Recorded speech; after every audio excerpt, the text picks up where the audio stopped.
Sing arep mbangun omah monggo dicek semen gerobokan di tokomu.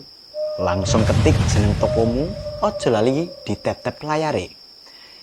Seka Bantul toko Sugih Makmur kosong, semen gerobokan laku banget ten mriko.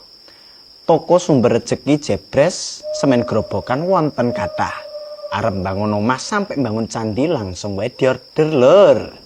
Mutu wani diadu. Toko Wangun Jaya ten Tembalang stok kari sithik. Cepet-cepetan nggih lur, mergane lagi kathah sing bangun omah ten mriko. Toko Sukomulya Kaliurang semen gerobokan kosong. Toko Mangun Laras Ungaran wonten. Toko Surya Kencana Sukoharjo semen gerobokan 40 kilo wonten, 50 kilo nggih wonten.